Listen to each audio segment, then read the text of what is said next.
dear students, in the last class we were discussed about the refraction in rectangular glass slab, how refraction takes place, what are those properties of refraction, all those things we were discussed in the last class. So in this class we are going to learn another important concept, that is refraction in lenses, spherical lenses. Refraction in spherical lenses. So how refraction takes place, how image is formed in the lenses. In the previous lesson classes we were discussed about reflection in spherical mirror, right? So as same as here is spherical lens. So spherical lens, nothing but it is transparent on both sides. If you compare with mirror, it is shaded one side, mirror is shaded with one side, and another one is reflecting surface, that one not that is reflection, this is refraction. You just identify the difference. That is mirror ಅಲ್ಲಾದರೆ reflection ಆಗುತ್ತೆ, ಅಂದರೆ ಡಿಕ್ಕಿ ಹೊಡೆದು ವಾಪಸ್ ಬರುತ್ತೆ. ಲೆನ್ಸ್ಗಳಲ್ಲಿ ಆದರೆ ಅಥವಾ ಇದೇ ಗ್ಲಾಸ್ ಸ್ಲ್ಯಾಬಲ್ಲಿ ಆದರೆ ಲೈಟ್ ರೇಸ್ಗಳು ಅದ್ರ ಮುಖಾಂತರ, ಅಂದರೆ ಯಾವುದೇ ಟ್ರಾನ್ಸ್ಪರೆಂಟ್ ಮೀಡಿಯಂನ ಮುಖಾಂತರ ಪಾಸ್ ಆಗಿ ತನ್ನ ಡೈರೆಕ್ಷನ್ನ ಚೇಂಜ್ ಮಾಡಿ ಮುಂದೆ ಹೋಗುತ್ತೆ, ಒಂದು ಮೀಡಿಯಮಿಂದ ಇನ್ನೊಂದು ಮೀಡಿಯಮ್ಗೆ ಪಾಸ್ ಆಗಬೇಕಾದ್ರೆ. ಸೊ ಅದನ್ನು ನಾವು ಮಾತಾಡ್ತಾ ಇದ್ದೀವಿ ಇಲ್ಲಿ refraction in spherical lenses, which is transparent on both sides and it is having a curved surface. So there are two types of spherical lenses. You know that we are going to use the spectacles for use the lenses in spectacles. So there are two types of lenses, that is convex lens and concave lens. You know that we were already studied about the mirrors.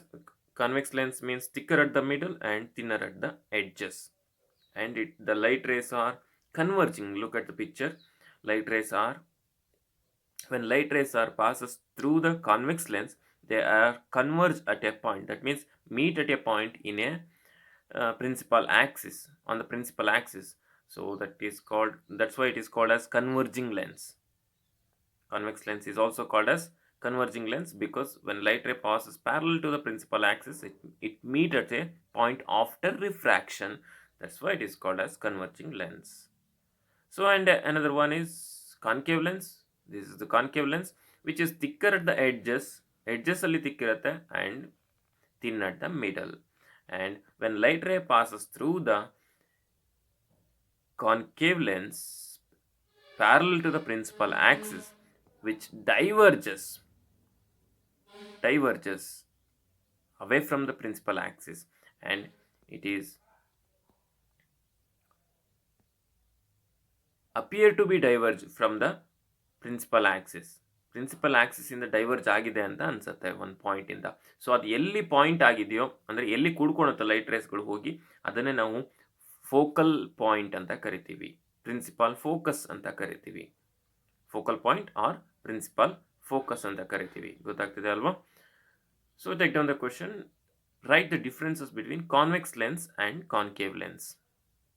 Write the differences between convex lens and concave lens.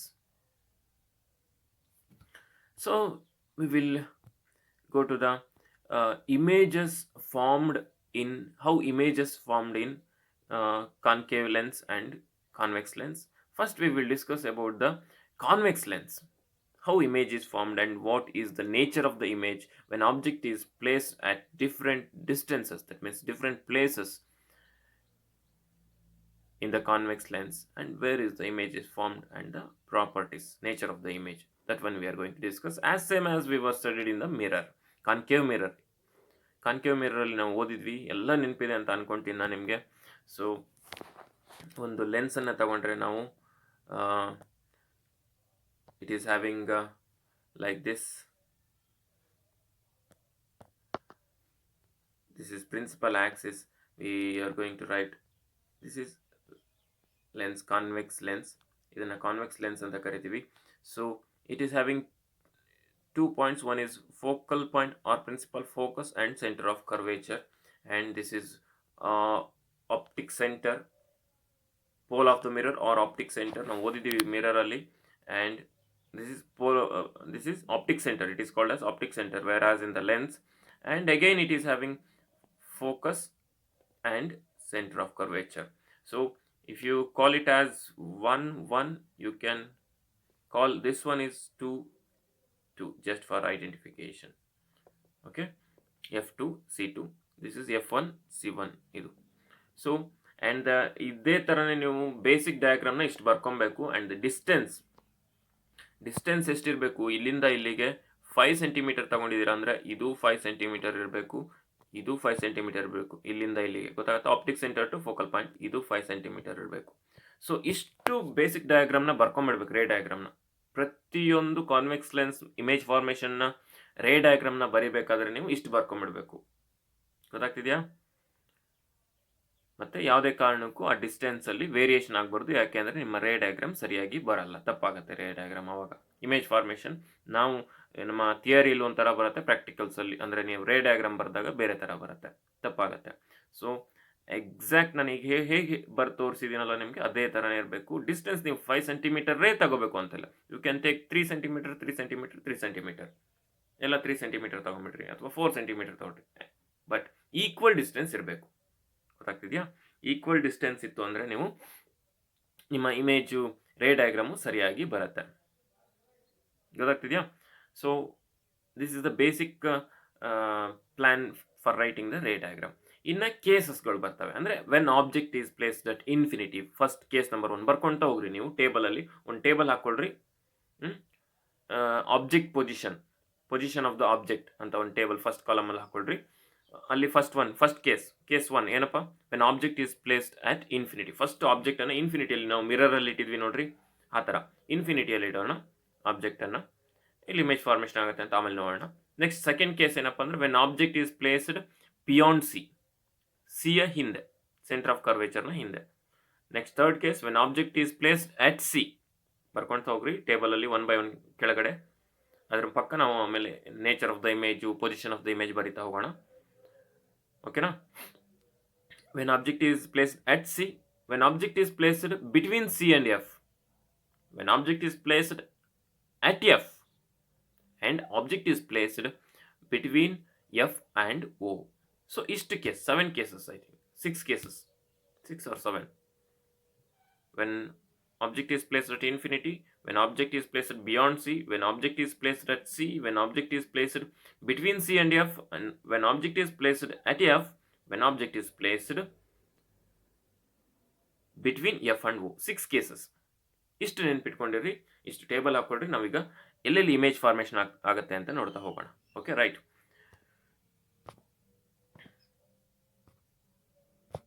So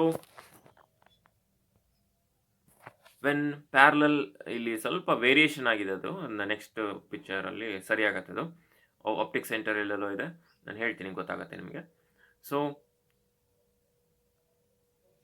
2F ಅಂದ್ರೂ ಒಂದೇ, C ಅಂದ್ರೂ ಒಂದೇ, confuse ಆಗಿಬಿಟ್ರಿ. ನಾನು ಅವಾಗಲೇ C ಅಂತ ತೋರಿಸ್ತೆ, centre of ಕರ್ವೇಚರು. ಇದು F ಇದೆಯಲ್ಲ, ಅದರ ಡಬಲ್ ಅಂದರೆ 2F ಅಂತ ಆಗುತ್ತೆ ಅಷ್ಟೇ. ಅದು ಇಲ್ಲಿ 2F ಬರ್ದಿದ್ದಾರೆ ನೋಡ್ರಿ, ಇದು ನಾನು ಸಿ ಅಂತ ಬರ್ತೀನಿ. Centre of curvature R 2F ಎರಡೂ ಒಂದೇ. ಇಲ್ಲಿ ನೋಡ್ರಿ, ಇಲ್ಲಿದೆಯಲ್ಲ, ಅದು ಗೊತ್ತಾಗತ್ತಾ? ಎಫ್ ಅಂದರೆ ಪ್ರಿನ್ಸಿಪಲ್ ಫೋಕಸ್, ಅದರ double 2F, that means centre of curvature. ಇಲ್ಲಿ 5 ಸೆಂಟಿಮೀಟರ್ ಇದ್ದರೆ ಇಲ್ಲಿಂದ ಇಲ್ಲಿಗೆ 10 ಸೆಂಟಿಮೀಟರ್ ಇರುತ್ತೆ, ಇಲ್ಲಿಂದ ಇಲ್ಲಿಗೆ. So coming to the when object is placed at infinity,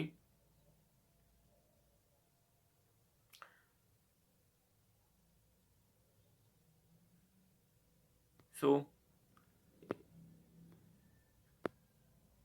when parallel ray of light passing through the ಇದನ್ನೆಲ್ಲ ನಾನು ಆಬ್ಜೆಕ್ಟ್ಸ್ನ ಕೇಸಸ್ನ ಓದೋದಕ್ಕಿಂತ ಮುಂಚೆ ಹಿಂದೆ ಸ್ಪೆರಿಕಲ್ ಮಿರರ್ಸ್ಗೆ ಓದಿದ್ವಲ್ಲ ನಾವು, ಅದೇ ರೀತಿಯೇ ಒಂದಿಷ್ಟು ರೂಲ್ಸ್ಗಳನ್ನ ಓದೋಣ.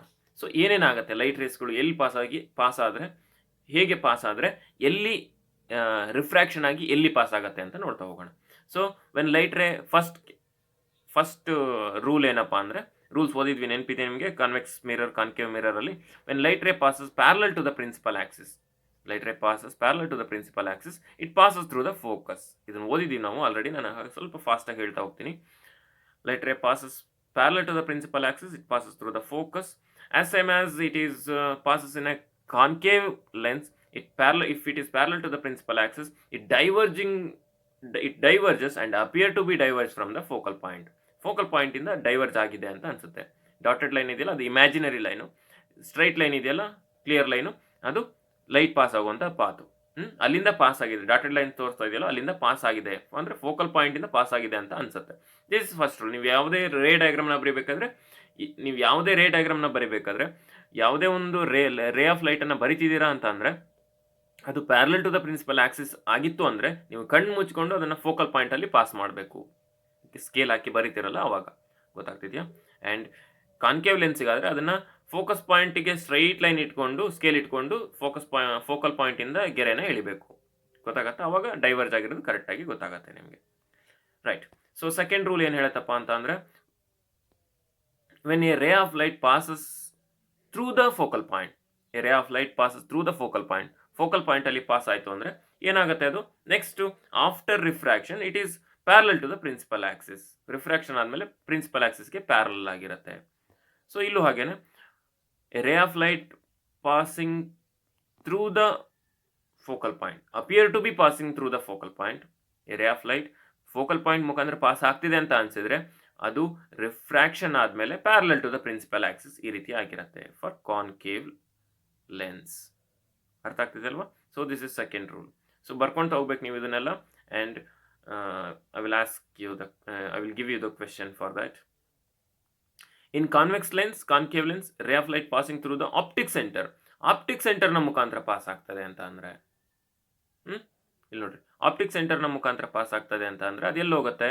After refraction without deviation. Optic centre ಮುಖಾಂತರ ಯಾವುದೇ ಲೈಟ್ ರೇ ಪಾಸ್ ಆಗಲಿ, there is no deviation, there is no refraction ಆಗಲ್ಲ. ವಿತೌಟ್ ಎನಿ ಡಿವಿಯೇಷನ್ ಅದು ಪಾಸ್ ಆಗುತ್ತೆ. ನೋಡ್ರಿ, ಏನು ಪಾಸ್ ಆಗಿಲ್ಲ, ಏನು ಡೈರೆಕ್ಷನ್ ಚೇಂಜ್ ಆಗಿಲ್ಲ. ಗೊತ್ತಾಗ್ತಿದೆಯಾ? If it is passing through the optic centre, the ray of light it passes without deviation after refraction. So these are all the some rules for image formation in the lenses. Take down the question. Write the 3 rules for image formation in a convex lens and concave lens. That's the question. Let us coming to the cases, where object is placed and how image is formed when it is placed at a particular distance from the lens. So, ನಾನು ಫಸ್ಟಿಗೆ ಹೇಳ್ದಂಗೆ, first case, when object is placed at infinity. ಬರ್ಕೊಳ್ತಾ ಹೋಗ್ಬೇಕು ಮಕ್ಕಳೇ, ಬರ್ಕೊಂಡು ನೀಟಾಗಿ nature of the image. So first case ಬರ್ಕೊಂಡಿದ್ದೀರಾ ನೀವು, ಫಸ್ಟ್ ಕಾಲಮಲ್ಲಿ ಬರ್ಕೊಂಡಿದ್ದೀರಲ್ವಾ, ಟೇಬಲ್ ಹಾಕಿ ಬರ್ಕೊಂಡಿದ್ದೀರಾ ಅಂತ ಅಂದ್ಕೊಳ್ತೀನಿ. ಈ ರೀತಿ ಟೇಬಲ್ ಹಾಕಿದ್ದೀರಾ ಅಲ್ವಾ? ಸೊ ಇಲ್ಲಿ position of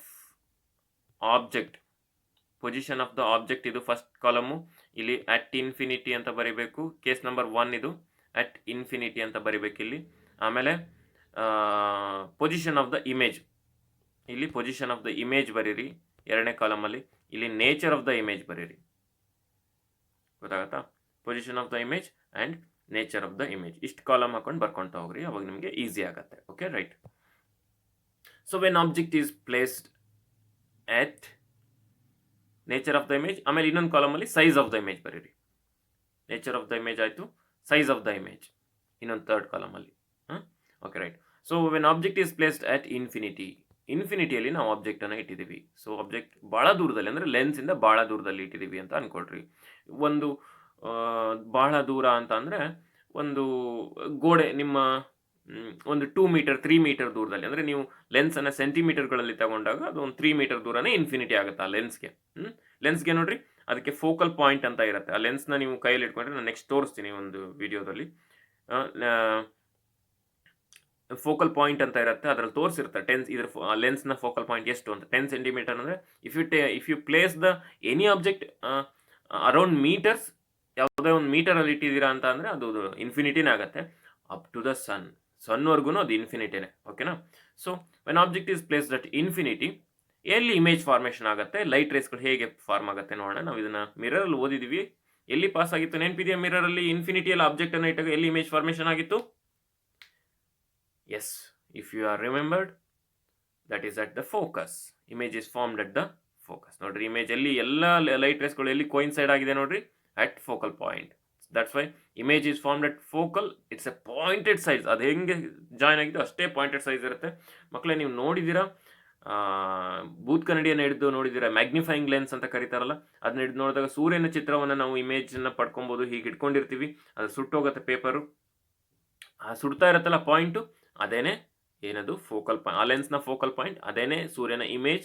pointed size image focal ಪಾಯಿಂಟಲ್ಲಿ ಫಾರ್ಮ್ ಆಗುತ್ತೆ, ಸೂರ್ಯನ ಇಮೇಜ್ ಅದು. ಗೊತ್ತಾಗುತ್ತೆ? ಎಲ್ಲ ಲೈಟ್ ರೇಸ್ಗಳು ಕೋಯಿನ್ಸೈಡ್ ಆಗೋದ್ರಿಂದ ಹೀಟ್ ಟೆಂಪರೇಚರ್ ಜಾಸ್ತಿ ಆಗುತ್ತೆ. ಕನ್ವರ್ಜಿಂಗ್ ಲೆನ್ಸ್ ಅಲ್ವಾ ಇದು, ಹಾಗಾಗಿ ಅವಾಗ ಪೇಪರ್ ಸುಟ್ಟೋಗುತ್ತೆ. So coming to the when object is placed at infinity, image is formed at the focus. ಫೋಕಸಲ್ಲಿ ಇಮೇಜ್ ಫಾರ್ಮೇಷನ್ ಆಗುತ್ತೆ. ಇಟ್ ಈಸ್ ಹೈಲಿ ಡಿಮಿನಿಷ್ಡ್, ಅಂದರೆ ಬಹಳ ಚಿಕ್ಕದಾಗಿರುತ್ತೆ. ಸೈಜ್ ಬರ್ಕೊಳ್ರಿ, highly diminished. And the nature position of the image at focal point, and nature of the image real and inverted at F2 ಅಂತ ಬರ್ಕೊ. ಇದನ್ನ F1 ಅಂತ ತಗೊಂಡಿದ್ರೆ, ಈ ಕಡೆಯಿಂದ F2 ಅಂತ ತಗೊಳ್ರಿ, ಈ ಕಡೆಯಿಂದ F1 C1 ಅಂತಾನು ತಗೋಬೋದು ನೀವು. C1 F1 ಅಂತ ತಗೊಳ್ರಿ, ಇಲ್ಲ ಇಲ್ಲಿ ಈ ಕಡೆ ಇದನ್ನ F2 C2 ಅಂತ ತಗೋಬೋದು, ಇದನ್ನ C1 F1 ಅಂತ ತಗೋಬೋದು, ತೊಂದರೆ ಇಲ್ಲ. So nature of the image real and inverted ಆಗಿರುತ್ತೆ, ಅಂದರೆ ಉಲ್ಟಾ ಆಗಿರುತ್ತೆ. ಹಾಗಾಗಿ ಅದನ್ನ ರಿಯಲ್, ನಾವು ಹಾಗಾಗಿ ಪೇಪರ್ ಮೇಲೆ ಸೂರ್ಯನ ಚಿತ್ರ ನೋಡ್ತೀವಲ್ವಾ, so you can caught on the screen, ಹಾಗಾಗಿ ಅದು ರಿಯಲ್ ಇಮೇಜ್ ಆಗಿರುತ್ತೆ. ಸೊ ನೆಕ್ಸ್ಟ್ ಕೇಸ್ ಏನು? When object is place beyond 2F1, ಅಂದರೆ beyond centre of curvature, beyond C2, ಎಲ್ಲ ಒಂದೇನೆ, ಕನ್ಫ್ಯೂಸ್ ಆಗಬಾರ್ದು. 2F1 ಅಂದ್ರೂ ಅದೇನೆ, C1 ಅಂದ್ರೂ ಅದೇನೆ, ಓಕೆನಾ? Center of curvature, beyond center of curvature. When object is placed beyond center of curvature, what happens? Beyond 2F1 ಇಟ್ಟಿದ್ದೀವಿ ನಾವು ಆಬ್ಜೆಕ್ಟ್ ಅನ್ನು. So where is the image is formed when light ray passes parallel to the principal ಆಕ್ಸಿಸ್ಗೆ parallel ಆಗಿ pass ಆಗಿದೆ. ಎಲ್ಲಿ pass ಆಗುತ್ತೆ ಇದು? It must be passes through the ಫೋಕಸ್ನ ಮುಖಾಂತರ ಪಾಸ್ ಆಗಲೇಬೇಕು. ಪಾಸ್ ಆಯಿತು. ನೆಕ್ಸ್ಟ್ ಇನ್ನೊಂದು ಲೈಟ್ ರೇ ಪಾಸ್ ಆಗುತ್ತೆ ಆಪ್ಟಿಕ್ ಸೆಂಟರ್ನ ಮುಖಾಂತರ ಪಾಸ್ ಆದರೆ ಇದು passes without deviation. You know that we were studied in the rules, and it passes. The image is formed between F2 and 2F2, between F2 and C2. ಗೊತ್ತಾಗ್ತಿದೆಯಾ? So 2F1 ನಲ್ಲಿ object, beyond 2F1 ನಲ್ಲಿ ಆಬ್ಜೆಕ್ಟ್ನ ಇಟ್ಟರೆ F2 and 2F2 ಅಲ್ಲಿ image formation ಆಗುತ್ತೆ. This is the image, this is the object. Coming to the nature of the image, first position of the image ಏನು? Between F2 and 2F2. Position of the image F2 and 2F2. And the nature of the image diminished. ಇದು ನೋಡ್ರಿ, ಇದು ದೊಡ್ಡದಾಗಿದೆ, ಇದು ಚಿಕ್ಕದಾಗಿದೆ, ನೆನ್ಪಿಟ್ಕೊಬೇಕು ಮಕ್ಕಳೇ, ಚಿಕ್ಕದಾಗಿದೆ. And it is real and inverted. ಇದನ್ನು ನಾವು ಸ್ಕ್ರೀನ್ ಮೇಲೆ ನೋಡ್ಬೋದು, ಈ ಇಮೇಜನ್ನು ನಾನು ತೋರಿಸ್ತೀನಿ ಆಮೇಲೆ ಸ್ಕ್ರೀನ್ ಮೇಲೆ. ಆ್ಯಂಡ್ ಇನ್ವರ್ಟೆಡ್, ಉಲ್ಟಾ ಇದೆ, ಗೊತ್ತಾಗ್ತಿದೆ ಅಲ್ವಾ? ಸ್ಕ್ರೀನ್ ಮೇಲೆ ನೋಡ್ಬೋದು, ಹಾಗೇನೆ ಉಲ್ಟಾ ಇದೆ. ಹಾಗಾಗಿ ಇದನ್ನು real and inverted, nature of the image, position of the image F2 and 2F2, between F2 and 2F2, and size of the image diminished. ಅರ್ಥ ಆಗ್ತಿದೆ ಅಲ್ವಾ? This is the ray diagram. ನೀವು ಕೊನೆಗೆ ಲಾಸ್ಟ್ ಕಾಲಮಲ್ಲಿ ರೇ ಡಯಾಗ್ರಾಮ್ ಅಂತ table ಹಾಕ್ಕೊಳ್ರಿ, ಸ್ವಲ್ಪ ದೊಡ್ಡ ಪೇಜಲ್ಲಿ ಬರ್ಕೊಳ್ರಿ, ray diagram ಅಂತ ಬರ್ಕೊಂಡ್ಬಿಡ್ರಿ. Last ಕಾಲಮಲ್ಲಿ ಇದಕ್ಕೆ ಪ್ರತಿಯೊಂದಕ್ಕೂ ಹಿಂದೆ ನಾವು ಇನ್ಫಿನಿಟಿಯಲ್ಲಿ ಇಟ್ಟಾಗಲೂ ರೇ ಡಯಾಗ್ರಾಮ್ ಬಂದಿತ್ತಲ್ಲ, ಆ ರೇ ಡಯಾಗ್ರಾಮ್ನ ಅಲ್ಲಿ ಬರ್ಕೊಳ್ರಿ. ಈಗ ಸೆಕೆಂಡ್ ಕೇಸಲ್ಲಿ ಆಬ್ಜೆಕ್ಟನ್ನು ಬಿಯಾಂಡ್ 2F1 ಇಟ್ಟಿದ್ದೀವಿ ನಾವು, ಅದರದ್ದು ಈ ರೇ ಡಯಾಗ್ರಾಮ್ನ ಲಾಸ್ಟ್ ಕಾಲಮಲ್ಲಿ ಬರ್ಕೊಳ್ರಿ. So you can get whole picture, ಅಂದರೆ the whole idea of the image formation in the convex mirror in a single page. ಅಂದರೆ ಒಂದೇ ಪೇಜಲ್ಲಿ ಎಲ್ಲದರ ಐಡಿಯಾ ನಿಮಗೆ, ಅದರ ಫುಲ್ ಇನ್ಫಾರ್ಮೇಷನ್ ಸಿಗುತ್ತೆ. ಆ ಪೇಜ್ ಓದ್ಬಿಟ್ರೆ ನಿಮಗೆ ಈ ಕಾನ್ಸೆಪ್ಟ್ ಮೇಲೆ, ನಾನು ಇವತ್ತು ಮಾಡುವಂಥ ಪಾಠದ ಕಾನ್ಸೆಪ್ಟ್ ಮೇಲೆ ಕೇಳುವಂಥ ಎಲ್ಲ ಕ್ವಶನ್ಸ್ಗೆ ನೀವು ಆನ್ಸರ್ ಮಾಡ್ಬೋದು. So that's why you will get it in a single page, all information. So coming to the next case, when object is placed at 2F1, ಅಂದರೆ ಸೆಂಟರ್ ಆಫ್ ಕರ್ವೇಚರ್ ಅಲ್ಲೇ ಆಬ್ಜೆಕ್ಟ್ ಅನ್ನು ಇಟ್ಟಾಗ, exactly at 2F1, object is placed at 2F1, where is the image is formed? 2F1 ಅಲ್ಲಿ ನಾವು object ಅನ್ನು ಇಟ್ಟಿದ್ದೀವಿ. A ray of light passes parallel to the principal axis, it passes through the focus, you know that, and another ray of light passes through the optic center, it passes without deviation, and the image is formed exactly at 2F2. 2F1 ಅಲ್ಲಿ object ಇಟ್ಟರೆ 2F2 ಅಲ್ಲೇ image formation ಆಗುತ್ತೆ. ನೋಡ್ರಿ, ನೀವು ಇಲ್ಲಿ ಇನ್ಫಿನಿಟಿಯಿಂದ ಮುಂದೆ ತರ್ತಾ ಹೋದಂಗೂ image formation ಲೆನ್ಸಿಂದ optic ಸೆಂಟರಿಂದ ಮುಂದೆ ಹೋಗ್ತಾ ಇರುತ್ತೆ. ಆ ಥರ ಒಂದು ಕಾನ್ಸೆಪ್ಟನ್ನು ಇಟ್ಕೊಳ್ರಿ ನಿಮ್ಮ ತಲೆಯಲ್ಲಿ. ಅವಾಗ ನಿಮ್ಗೆ ಗೊತ್ತಾಗುತ್ತೆ ನೆಕ್ಸ್ಟ್ ಇಮೇಜ್ ಎಲ್ಲಿ ಫಾರ್ಮೇಷನ್ ಆಗ್ಬೋದು ಅನ್ನೋ ಐಡಿಯಾ ಬರುತ್ತೆ. ನೆಕ್ಸ್ಟ್ ಆಬ್ಜೆಕ್ಟನ್ನು ಎಲ್ಲಿಟ್ಟಾಗ ಎಲ್ಲಿ ಇಮೇಜ್ ಫಾರ್ಮೇಷನ್ ಆಗುತ್ತೆ ಅಂತ. So if you beyond beyond 2F1 ಇಟ್ಟಾಗ ಬಿಟ್ವೀನ್ F2 and C2, ಅಂದರೆ ಆಬ್ಜೆಕ್ಟನ್ನು ಇಲ್ಲಿಟ್ಟಾಗ, ನೋಡ್ರಿ ಇಲ್ಲಿಟ್ಟಾಗ ಇಮೇಜು ಇಲ್ಲಿ ಫಾರ್ಮ್ ಆಗಿತ್ತು. ಬಿಟ್ವೀನ್ ಆ್ಯಂಡ್ ಆಬ್ಜೆಕ್ಟನ್ನು ಕರೆಕ್ಟಾಗಿ 2F1 ಅಲ್ಲೇ ಇಟ್ಟಾಗ ಆಬ್ಜೆಕ್ಟು ಇಮೇಜು 2F2 ಅಲ್ಲಿ ಫಾರ್ಮೇಷನ್ ಆಗಿದೆ. And the size of the image is same as the object. Size of the image is same as the object and it is real and inverted. ಗೊತ್ತಾಗ್ತಿದೆ ಅಲ್ವಾ? ಬರ್ಕೊಂಡ್ರೆ ಅಲ್ವಾ table complete ಮಾಡ್ಕೊಂಡ್ರಾ? Yes, right. So next will move on to the when object is placed between 2F1 and F1 ಅಂದರೆ centre C1 and F1. Confuse ಮಾಡ್ಕೊಂಡ್ಬಿಟ್ರಿ. C1 ಅಂದ್ರೂ ಅದೇನೆ, 2F ಅಂದ್ರೂ ಅದೇನೆ. ಗೊತ್ತಾಗತ್ತಾ? 2F1 ಅಂದ್ರೂ ಅದೇನೆ. ಹಾಗಾಗಿ ನಾನು C1 ಅಂತಲೇ ಯೂಸ್ ಮಾಡ್ತಿದ್ದೆ. ಇಲ್ಲಿ PPTಸಲ್ಲಿ ಅವ್ರು F1 ಅಂತ ಯೂಸ್ ಮಾಡಿದರೆ it's not a wrong, correct. ಎಲ್ಲಿ F1 ಆದರೆ ಇದು 2 ಡಬಲ್ ಡಿಸ್ಟೆನ್ಸ್ ಇಲ್ಲದಿಲ್ಲ, ಹಾಗಾಗಿ. So when object is placed at between 2F1 and F1, ಓಕೆನಾ? ಆರ್ C1 ಆ್ಯಂಡ್ F1 ಅಂತ ಬರ್ಕೊಬೋದು. ಸೊ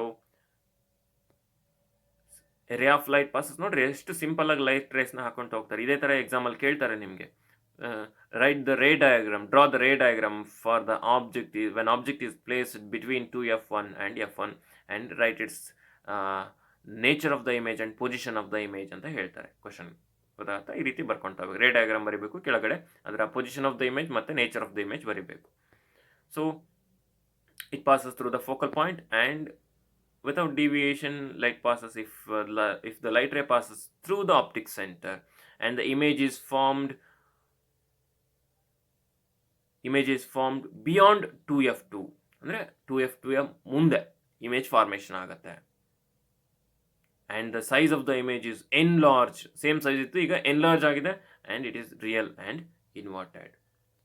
ಬರ್ಕೊಂತ ಹೋದ್ರೆ position of the image it is beyond 2F2 and size of the image enlarged and nature of the image real and inverted when object is placed between 2F1 and F1. So next we'll move on to the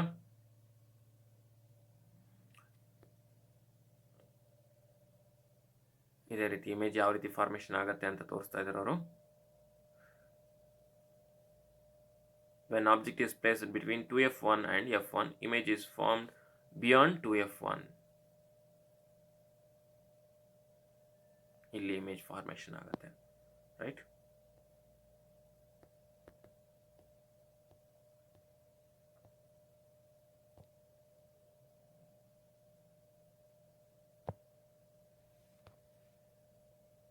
okay, right. So next when object is placed at F, ಏನಾಗುತ್ತೆ ಆಬ್ಜೆಕ್ಟ್ನ focal ಪಾಯಿಂಟಲ್ಲಿ ಇಟ್ಟಾಗ ನೋಡೋಣ. So when object is placed at F, ನೋಡ್ರಿ image ಆಬ್ಜೆಕ್ಟನ್ನು ನಾವು ಇನ್ಫಿನಿಟಿಯಲ್ಲಿ ಇಟ್ಟಾಗ F ಅಲ್ಲಿ image formation ಆಗಿತ್ತು. ಈಗ F ಅಲ್ಲಿ ಆಬ್ಜೆಕ್ಟನ್ನು ಇಟ್ಟಿದ್ವಿ, ಇಮೇಜ್ ಎಲ್ಲಿ ಫಾರ್ಮೇಷನ್ ಆಗುತ್ತೆ?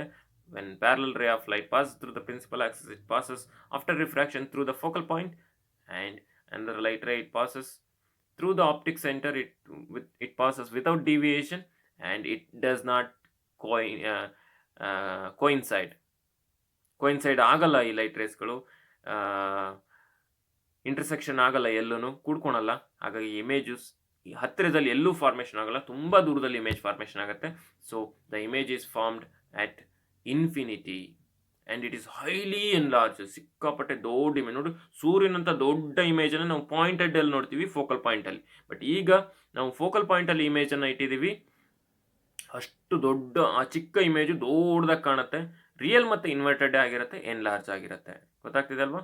Position of the image at infinity, size of the image highly enlarged, nature of the image real and inverted.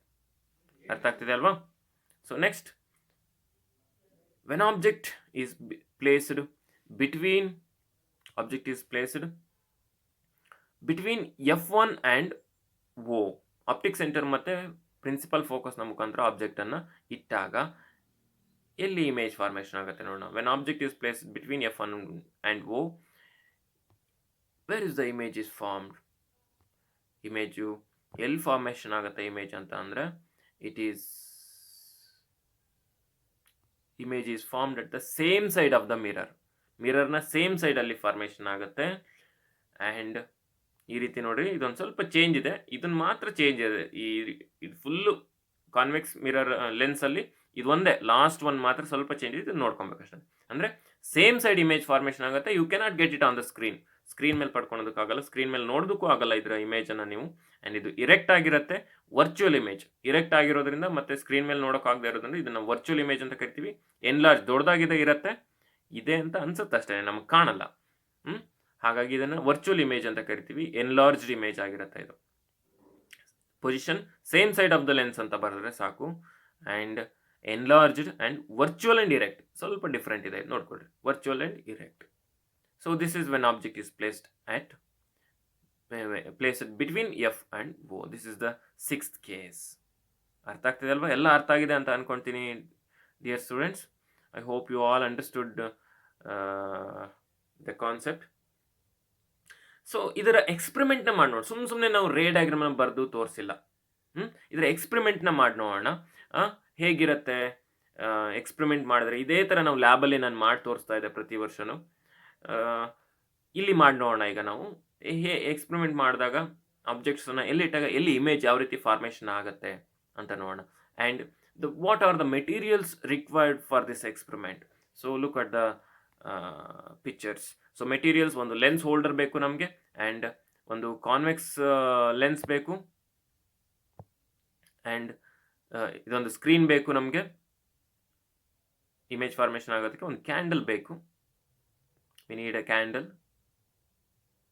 And A white chart paper ಕೆಳಗಡೆ ಹಾಕ್ಕೊಳೋದಕ್ಕೆ, ಅಂದರೆ ಮಾರ್ಕ್ ಮಾಡ್ಕೊಳೋದಕ್ಕೆಲ್ಲ ಒಂದು ಚಾರ್ಟ್ ಪೇಪರ್ ಬೇಕು. ನಾನು ಅವಾಗಲೇ ಹೇಳಿದೆ ನೋಡಿರಿ, 20 ಸೆಂಟಿಮೀಟರ್ ಇದೆ ಇದರ ಆಪ್ಟಿಕ್ಸ್ ಫೋಕಲ್ ಪಾಯಿಂಟ್.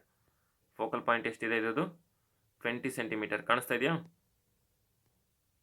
20 ಸೆಂಟಿಮೀಟರ್ ನೋಡ್ರಿ. ಫೋಕಲ್ ಲೆಂತ್ ಎಷ್ಟಿದೆ? 20 ಸೆಂಟಿಮೀಟರ್ ಅಂತ ಕೊಟ್ಟಿದ್ದಾರೆ ಅವರು. ಗೊತ್ತಾಗುತ್ತೆ? 20 ಸೆಂಟಿಮೀಟರ್ ಲೆಂತ್ ಇರುವಂಥ ಒಂದು ಲೆನ್ಸನ್ನು ನಾವು ಯೂಸ್ ಮಾಡ್ತಾ ಇದೀವಿ ಈ ಎಕ್ಸ್ಪೆರಿಮೆಂಟಿಗೆ. ಗೊತ್ತಾಗ್ತಿದೆಯಾ? 20 ಸೆಂಟಿಮೀಟರ್ ಲೆಂತ್ ಇರುವಂಥ ಒಂದು ಕಾನ್ವೆಕ್ಸ್ ಲೆನ್ಸನ್ನು ಯೂಸ್ ಮಾಡ್ತಾ ಇದ್ದೀವಿ. ಹಾಗಾಗಿ ನಾವು ಮಾರ್ಕ್ ಮಾಡ್ಕೊಂಡ್ಬಿಡ್ಬೋದು ಅಲ್ಲಿ ಆ ಶೀಟಲ್ಲಿ. 20 ಸೆಂಟಿಮೀಟರ್ಗೆ 20 ಸೆಂಟಿಮೀಟರ್ ಡಿವೈಡ್ ಮಾಡಿಕೊಂಡು ಸೆಂಟರ್ ಆಫ್ ಕರ್ವೇಚರು 40 ಸೆಂಟಿಮೀಟರ್ ಆಗುತ್ತೆ ಎರಡೂ ಕಡೆನೂ. ಲೆನ್ಸ್ನ beyond the lens and in front of the lens ಎರಡೂ ಕಡೆನೂ 20 ಸೆಂಟಿಮೀಟರ್ ಆಗುತ್ತೆ centre of curvature. Focal point 40 centimetre ಆಗುತ್ತೆ centre of curvature. Focal point 20 centimetre ಇಟ್ಕೊಂಡು ಸ್ಕೇಲ್ ಇಟ್ಕೊಂಡು ಮೆಜರ್ ಮಾಡಿಕೊಂಡು ನಾವು ಪಾಯಿಂಟ್ ಔಟ್ ಮಾಡ್ಕೊಂಡ್ಬಿಡ್ಬೋದು. ಅದನ್ನ ಅವರು ಮಾಡ್ಕೊತಾರೆ. ನಮ್ಮ ಇಲ್ಲಿ ಎಕ್ಸ್ಪೆರಿಮೆಂಟಲ್ಲೂ ಕೂಡ ಮಾಡ್ಕೊಂಡಿದ್ದೀವಿ ನೋಡ್ರಿ. ಎಕ್ಸಾಕ್ಟ್ಲಿ ಅಟ್ ಆಪ್ಟಿಕ್ ಸೆಂಟರ್ಲಿ ನಾವು ಲೆನ್ಸ್ ಸ್ಟ್ಯಾಂಡಲ್ಲಿ ಲೆನ್ಸನ್ನು ಇಟ್ಟಿದ್ದೀವಿ. 20 centimetre F1 minus 40 centimetre 2F1. ಅದು ಗೊತ್ತಾಗ್ತಿದೆ ಅವ್ರಿಗೆ, ಯಾಕೆಂದರೆ ಅಲ್ಲೇ ಗೊತ್ತಾಗ್ಬಿಡುತ್ತೆ ನಮಗೆ ಲೆನ್ಸ್ದು focal point focal length 20 centimetre and 40 centimetre is the centre of curvature. That means 2F1 2F2. So like ಕ್ಯಾಂಡಲ್ನ ಹಚ್ಚೋದು, ನಾವು ಕ್ಯಾಂಡಲ್ ಹಚ್ತೀವಿ.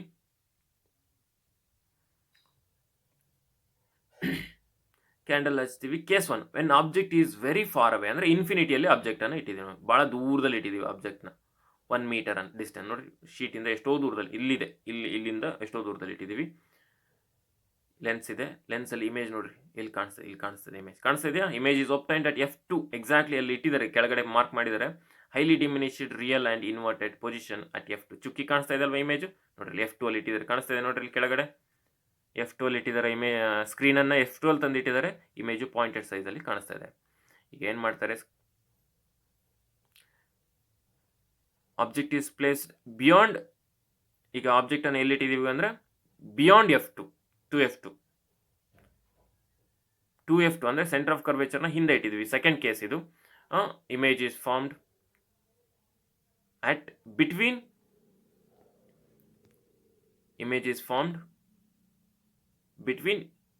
F2 and 2F2, real and inverted. Case 3, ಈಗ object is placed at 2F1. ನೋಡಿರಿ, 2F1 ಅಲ್ಲಿ ಆಬ್ಜೆಕ್ಟ್ನ ಇಟ್ಟಿದ್ದೀವಿ ನಾವು. ಇಲ್ಲಿ ಕಾಣಿಸ್ತಾ ಇದೆ ನೋಡ್ರಿ, ಅವ್ರು ಇಟ್ಟಿರೋದು ಆಬ್ಜೆಕ್ಟ್ ಕಾಣಿಸ್ತಾ ಇದೆ ಅಲ್ವಾ? 2F1 ಅಲ್ಲಿ ಇಟ್ಟಿದ್ದಾರೆ ನೋಡ್ರಿ, ಕ್ಯಾಂಡಲ್ನ 2F1 ಅಲ್ಲಿ ಇಟ್ಟಿದ್ದಾರೆ. ಇಲ್ಲಿ ಎಲ್ಲಿ ಇಮೇಜ್ ಫಾರ್ಮೇಷನ್ ಆಗುತ್ತೆ ಇನ್ನು ಕ್ಲಿಯರಾಗಿ ಕಾಣಿಸ್ತಾ ಇಲ್ಲ ನೋಡ್ರಿ, ಅವ್ರು ತೋರಿಸ್ತಾರೆ. ಇಮೇಜ್ ಕಾಣಿಸುತ್ತೆ, ಎಲ್ಲಿ ಕ್ಲಿಯರಾಗಿ ಕಾಣಿಸುತ್ತೆ ನಿಮಗೆ, ಅದು ಸ್ಲೈಡ್ ಮಾಡ್ತಾರೆ ಅದನ್ನ. ಎಲ್ಲಿ ಇಮೇಜ್ ಒಬ್ಟೈನ್ಡ್ ಅಟ್ 2F2 ಅಲ್ಲಿ ಇಟ್ಟರೆ ಇಮೇಜು ನೋಡ್ರಿ, ಅಲ್ಲಿ ತೋರಿಸ್ತಾರೆ. ಈಗ ಇಲ್ಲಿ ಆಬ್ಜೆಕ್ಟ್ ಇಟ್ಟಿದ್ವಿ, ಎಕ್ಸಾಕ್ಟ್ಲಿ 2F2 ಅಲ್ಲೇ ಇಟ್ಟಿದ್ವಿ. ಇಮೇಜ್ ಕಾಣಿಸ್ತಾ ಇದೆ ನಿಮ್ಗೆ ಅಲ್ವಾ? ನೋಡ್ರಿ ಎಷ್ಟು ಚೆನ್ನಾಗಿ ಕಾಣಿಸ್ತಾ ಇದೆ. ನೈಟ್ ಮೋಡಲ್ ಹೇಗೆ ಕಾಣಿಸುತ್ತೆ ಅಂತ. 2F2 ಅಲ್ಲೇ real and inverted image formation ಆಗುತ್ತೆ. Next case 3.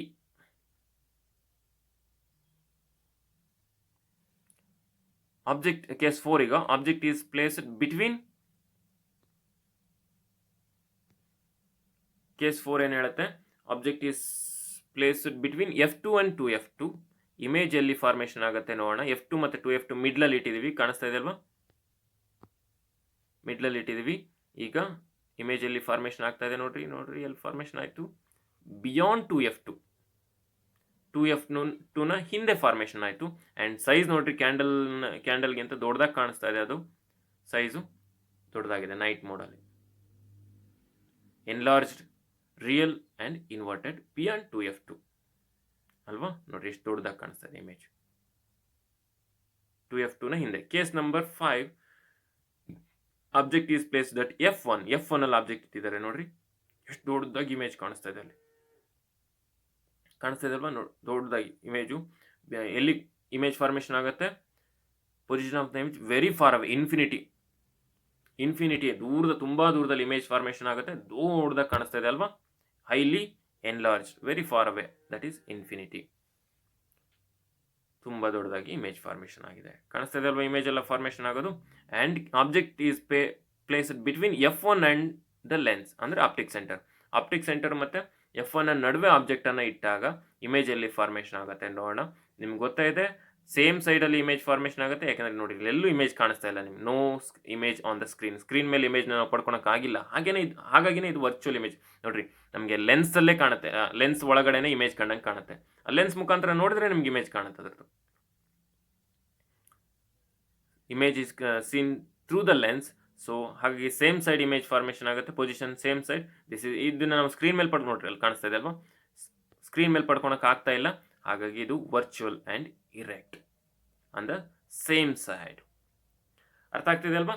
I hope you all understood today's lesson about the image formation in the convex lens. Convex ಲೆನ್ಸ್ನ ಮುಖಾಂತರ ಇಮೇಜ್ ಹೇಗೆ ಫಾರ್ಮೇಷನ್ ಆಗುತ್ತೆ ಅನ್ನೋದನ್ನ ನೀವು ಡೀಟೇಲ್ ಆಗಿ ತಿಳ್ಕೊಂಡಿದ್ದೀರಾ, ಕಂಪ್ಲೀಟಾಗಿ ಅರ್ಥ ಆಗಿದೆ ಅಂತ ನಾನು ಅನ್ಕೊಳ್ತೀನಿ. If you are having any doubts regarding the today's lesson, you can ask the questions and you have to write all the cases as homework. ಎಲ್ಲ ಕೇಸಸ್ನ ಹೋಮ್ವರ್ಕ್ ಆಗಿ ಬರೆದು ಅದರದ ರೇ ಡಯಾಗ್ರಾಮ್ನ ಬರೆದು, ಪ್ರತಿಯೊಂದಕ್ಕೂ ರೇ ಡಯಾಗ್ರಾಮ್ನ ಬರೆಯೋದು, ಅದರ ಕೆಳಗಡೆ nature, position, nature and size of the ಇಮೇಜ್ನ ಬರಿಬೇಕು. ಕೇಸ್ 1 to 6 ಬರಿಬೇಕು, ಆ್ಯಂಡ್ ರೇ ಡಯಾಗ್ರಾಮ್ನ ಬರಿಬೇಕು ಅದರದ್ದು, ಆಮೇಲೆ ಅದರದ್ದು ಕ್ಯಾರೆಕ್ಟರ್ಸ್ ಅಂದರೆ position, nature and size of the image ಬರಿಬೇಕು. That is your homework for today. So I hope you all understood today's lesson. We will meet in the next class. We will study in the next class about the image formation in the concave lens. We will meet in the next class. Thank you.